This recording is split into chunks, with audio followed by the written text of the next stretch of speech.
এই যে ময়লা হালাইতেছে গন্ধে মানুষ যাত্রীরা বমিও করে দেয়। এইসব যে হালাইতেছে এটি বন্ধ করানোর দরকার। কেননা এখানে গাড়ি ঘোড়া চলে, এই রবিবারে বাজারেও মানুষ অনেক ভোগান্তি জামে বইয়া থাকলে মনে করেন যে যাত্রীরা বমি করে দেয় গাড়ির ভিতরে, এত বিশ্রী গন্ধ, এগুলি বন্ধ করানোর দরকার জরুরি। আমরা যখন এখান থেকে অটো চলাচল করি তখন এই দুর্গন্ধে আমরা এখান থেকে আসা যাওয়া করতে পারি না। এই কারণে এটি একটু ব্যবস্থা নেওয়া উচিত, কারণ মানুষের ধূমপানটা মারা যাওয়ার ইয়া হয়। এটির একটা ব্যবস্থা নেন আপনারা, দয়া করে প্রশাসনের লোক একটু দয়া করে ব্যবস্থা নেন। কখন বেশি কষ্টটা হয়? কখন বেশি কষ্ট হয় তখন বৃষ্টি হলে অনেক প্রচুর গন্ধ। এদিক দিয়ে মনে করেন হাজার হাজার যাত্রী এদিক দিয়ে চলাফিরে আসে, তো এই দিক দিয়ে মনে করেন এই দিক দিয়ে যা একটা দুর্গন্ধ বের হয়, এমন একটা গরুর বাজার, কিন্তু গরুর বাজারও মানুষের ইতিমধ্যে গরু বাজার করতে পারে নাই। কেন পারে না? দুর্গন্ধ ইয়ার কারণে মানুষ এখান থেকে সরে যায়।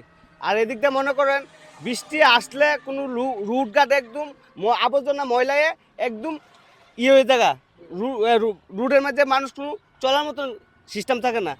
তো এখন ভাই বাংলাদেশের ভাই আইনমন্ত্রীকে বলছি, আপনি সুন্দর করে এগুলা কিভাবে নির্মাণ করবেন, হ্যাঁ নির্মাণ করবেন, এটা আপনার কাছে দাবি। আসসালামু আলাইকুম। সরকারের কাছে আপনার হ্যাঁ, সরকারের কাছে আমরা এইটা দাবি রইল। এখানে যত ময়লাগুলো আছে এগুলোতে অনেক গন্ধ পাই। তো আমাকে যত যাত্রী যা তারা তো অনেক গাইলাগালি করবো, কাকে করবো? তো সরকারকেই। তো সরকারকে গাইলাগালি করে এটা তো আমার ভালো লাগে না, কারণ সরকার আমাদের সরকার। তো আমাদের সরকার হয়ে গাইলাগালি করলে তো হইতো না, অন্য সরকার কী করব? তো এইগুলা ময়লাগুলো থাকলে আমরা অনেক কষ্ট পাই, কারণ অনেক যাত্রীরা অনেক বমি করে ওঠে, কারণ গাড়িটা যাইতে গেলে অনেক রুগী যা কসবা হাসপাতালে, তো রুগীরা অনেক অনেক কষ্ট পায়।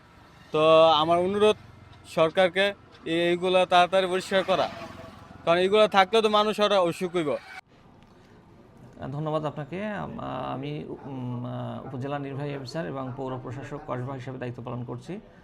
আপনারা জানেন যে আমাদের কুটি চৌমুহনীতে পৌরসভার সকল ময়লাগুলো সেখানে স্তূপ করে রাখা হয়। তো এটি আসলে দীর্ঘদিন যাবৎ এখানেই রাখা হচ্ছে, এখানে মানুষের চলাচলে আসলে অনেক কষ্ট হয়। তো সেই প্রেক্ষিতে আমরা এই জায়গায় যাতে ময়লাগুলো না ফেলে অন্য একটি জায়গায় যাতে আমরা ফেলতে পারি, সেই জন্য আমরা জায়গা খুঁজতেছি এবং আমরা পৌরবাসীকে আহ্বান করব, যদি এমন কোনো জায়গা থেকে থাকে যেখানে আমরা এই ডাম্পিং স্টেশনটা করতে পারি এবং ময়লাগুলো সেখানে রাখতে পারি যাতে মানুষের কোনো ভোগান্তি না হয়। তো এমন জায়গা যদি কারোর সন্ধানে থেকে থাকে আমাদেরকে জানালে অবশ্যই আমরা সেটা পৌরসভার ওন ম্যানেজমেন্টে সেটি একটি ব্যবস্থাপনা করতে পারবো।